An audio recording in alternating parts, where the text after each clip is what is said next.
Hi friends, ఈరోజు మన video ఏమో స్క్విడ్ బిర్యానీ, అదే కోమటి సంచులతో బిర్యానీ తయారు చేశారండి. మా వైఫ్ ఈరోజు తయారు చేసింది, ఎలా తయారు చేసిందో ఒకసారి మీకు వీడియో కూడా చేసి చూపించా. అది చూస్తానండి ఇప్పుడు. ఫస్ట్ నేను కోమటి సంచులు తీసుకుని వచ్చానండి, క్లీన్గా చేయించినవి. అవి క్లీన్ చేసి రెడీ చేసుకున్న కోమటి సంచులు. ఇది దీన్ని జెల్లీ ఫిష్ అంటారు, కొంతమంది స్క్విడ్స్ అంటారు కూడా. ఈ బిర్యానీ సామాన్లు అండి. అది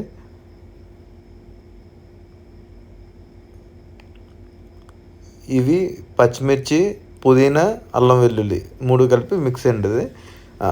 అది గ్రైండ్ చేసుకోవాలి. మనం గ్రైండ్ చేసుకొని ఒక పక్కన పెట్టుకుంటాం ఫస్ట్. గ్రైండ్ అయిపోయిందండి. గ్రైండ్ అయిపోయినది ఇది పక్కన పెట్టేసుకోండి. ఈలోగా కొంచెం అదే బాస్మతి రైస్ కూడా తీసుకున్నాం. అది తీసుకొని అది కొంచెం కడిగేసుకొని ఒక పక్కన పెట్టేసుకోండి. ఇప్పుడు స్టవ్ అంటించారండి. ఆయిల్ వేసుకుంటున్నాం. మా వైఫ్ అయితే ఆలివ్ ఆయిల్ యూస్ చేస్తున్నారు. మీకు నచ్చిన ఆయిల్ మీరు వేసుకోవచ్చు. ఫస్ట్ అయితే స్క్విడ్స్ అయితే మాత్రం ఫ్రై చేస్తున్నారు కోమటి సంచులు. ఎందుకంటే దాని పచ్చివాసన అనేది పోవాలి. నార్మల్గా ఈ ఇంగ్రీడియంట్స్ వేసిన తర్వాత ఫ్రై అవ్వడం అనేది కొంచెం కష్టం ఉంటుందంట. అందుకోసమనే డైరెక్ట్గా ముందు ఇవి ఫ్రై చేస్తున్నారు. ఇవి వాటర్ అనేది కంప్లీట్గా దాని నుంచి పోవాలి, కంప్లీట్ ఫ్రై అయిపోవాలి. చూడండి, అది రెడ్డిష్ అవుతుంది కదా అక్కడక్కడ కొన్ని కొన్ని. ఇలాగా ఆనియన్స్ కూడా కట్ చేసుకొని పక్కన పెట్టేసుకుందాం. అలా ఫ్రై అయిందండి. చూడండి, దాంట్లోని వాటర్ అనేది కంప్లీట్గా అయిపోయింది, డ్రై అయిపోయినట్టు అయిపోయింది ఫ్రై అయ్యి. అది మనం ఇంకో వేరే బౌల్లో తీసుకొని పక్కకు తీసుకుందాం. ఇవి పక్కకు తీసుకున్న స్క్విడ్స్ అండి ఇవి. ఇవి నెక్స్ట్ ప్రాసెస్ ఏం చేద్దామని చూద్దాం. మళ్ళీ కొంచెం ఆయిల్ తీసుకొని దాంట్లో ఈ బిర్యానీ సామాన్లు ఉంటాయి కదండి, అదే బిర్యానీ ఇంగ్రీడియంట్స్ ఇవన్నీ వేసుకుంటాం. అది కొంచెం ఫ్రై అయితే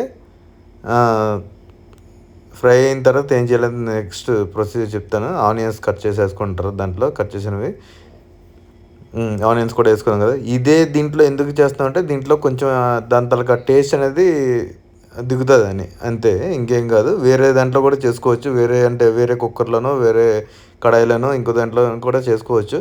కానీ దీంట్లోనే ఎందుకు చేస్తున్నాం అంటే ఆల్రెడీ దీంట్లో కోమటి సంచుల్లో ఫ్రై చేసాం కదా, దాని తర్వాత టేస్ట్ అనేది కొంచెం దీనికి పడుతుంది అని చెప్పి ఆ రెండు ఫ్రై అయిన తర్వాత ఇప్పుడు ఇందాక పేస్ట్ చేసిన పుదీనాని, అల్లం వెల్లుల్లి పేస్ట్ ఉంది కదా, ఆ పేస్ట్ కూడా దీంట్లో వేసుకున్నారు. అది కూడా పచ్చిపోయినంత వరకు కొంచెం ఫ్రై చేయాల్సి వచ్చింది.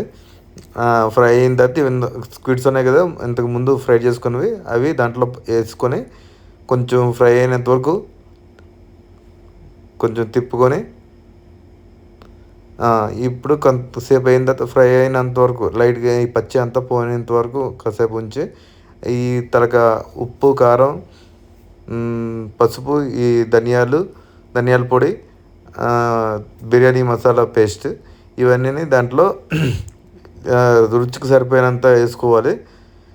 వేసుకొని కొంతసేపు ఫ్రై చేయాలండి. ఎందుకంటే అది టేస్ట్ అనేది దానికి పట్టాలి, ఆ పీస్కి అనేది, స్వీట్కి. అందువలన కొంతసేపు వరకు కొంచెం లైట్ సిమ్లో పెట్టుకొని ఫ్రై చేస్తాం, మాడిపోకుండా. కాస్త ఫ్రై అయిన తర్వాత ఇదిగోండి, ఇప్పుడు మేమైతే ఎవరెస్ట్ షాజీ దక్కన్ బిర్యానీ మసాలా వాడాము మేము. సరే, ఇంకా అయిపోయిందండి, ఆల్మోస్ట్ ఇంకా ఫ్రై అయిపోయింది.